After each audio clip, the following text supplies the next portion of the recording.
Karibu mpendwa msikilizaji na mfuatiliaji wa St. Gaspar Media katika kipindi cha maisha ya watakatifu. Ikiwa leo ni tarehe 19 ya mwezi wa 6, tunasikiliza na kutafakari juu ya maisha ya Mtakatifu Romualdi Abate. Romualdi alizaliwa mjini Ravenna nchini Italia mnamo mwaka 952. Awali aliishi maisha ya kujitafutia furaha katika anasa za dunia. Kilio cha moyo wake kilimkaripia na kumshauri daima aziache furaha za dunia. Alipuuza kuisikiliza sauti hiyo, kwa maana rafiki zake waovu walizidi kumshawishi. Alipofikia umri wa miaka 20, alimshuhudia baba yake akimuua ndugu yake wa karibu.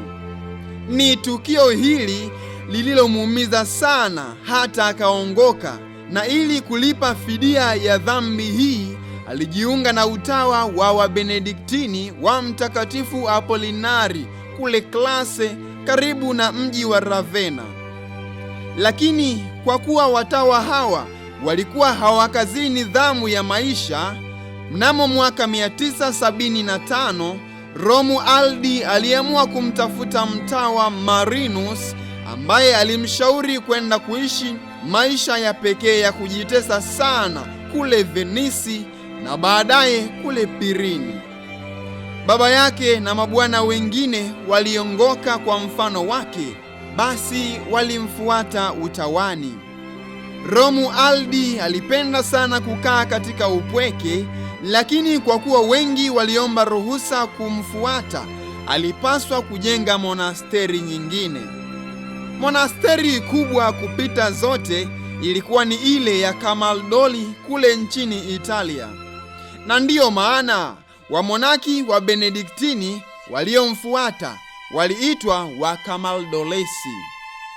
Mnamo mwaka 996 Mfalme Otho wa tatu alimteua Romualdi kuwa abate wa monasteri ya Mtakatifu Apolinari kule Classe, lakini Romualdi alijiuzulu wadhifa huo miaka mitatu baadaye na kutumia miaka 30 ya maisha yake kuzungukia monasteri mbalimbali kaskazini mwa Italia, kusini mwa Ufaransa na kaskazini mashariki mwa Hispania, akifanya mabadiliko makubwa katika monasteri hizo na kuanzisha nyingine mpya kwa ajili ya watawa waliopenda kuishi kwa ukali zaidi maisha ya kitawa.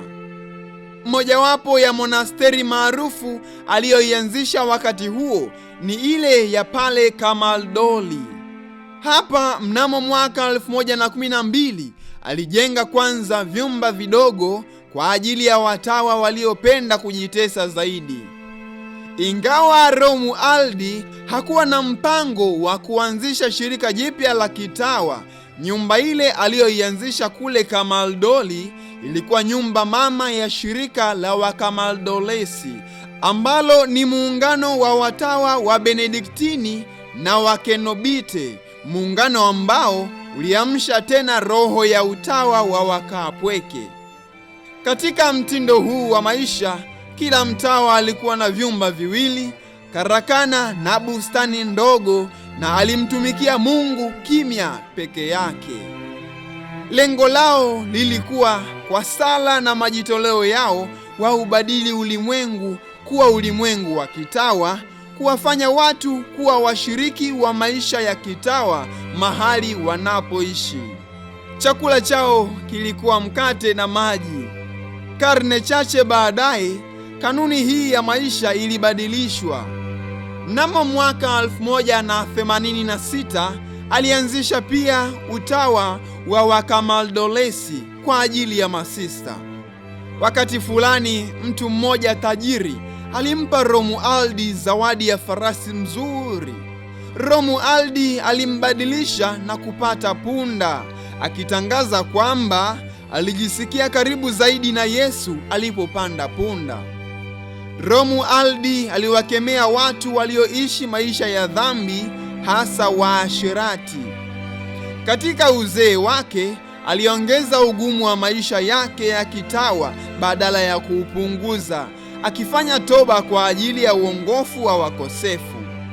Miaka 20 kabla ya kifo chake alitabiri jinsi atakavyokufa na katika monasteri ipi, na ndivyo ilivyotokea. Alikufa mnamo mwaka 1027. Miujiza mingi ya uponyaji ilitendeka katika kaburi lake na ikabidi wajenge altare juu ya kaburi lake. Mnamo mwaka 1466 mwili wake ulikutwa bado haujaoza, na mwaka 1481 ukahamishiwa katika kanisa kule Fabriano. Romualdi alitajwa kuwa mtakatifu mnamo mwaka 1595. Itukuzwe damu ya Kristo! Milele amina. Tafakari fupi inayotokana na maisha ya Mtakatifu Romualdi Abate. Mpendwa Yesu, mpendwa wangu Yesu, hamu yangu isiyoelezeka, furaha yangu, furaha ya malaika, utamu wa watakatifu. Rejea ya Mtakatifu Romualdi. Watakatifu wengine tarehe 19 ya mwezi wa 6: Watakatifu Protas na Gervas, Mtakatifu Petro mtawa wa Ethiopia, Mtakatifu Romualdi Abate. Utuombee.